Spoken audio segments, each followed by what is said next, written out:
Bago ang eleksyon bukas, tumaas sa halos 3,000 katao ang naaresto dahil sa paglabag sa gun ban.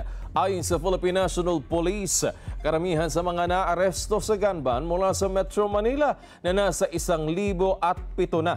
Sinundan ito ng Central Visayas na nasa 380 katao, habang pumapangatlo ang Central Luzon na nasa 360. Kabilang naman sa mga nahuli sa gun ban, 19 na PNP personnel, 18 sa AFP, 7 mula sa iba pang law enforcement agencies, 9 na elected government officials, 2 appointed government officials, 6 na CAFGUs, 13 dayuhan, 3 menor de edad, 3 pinaghihinalaang mga rebeldeng New People's Army at 48 security guards.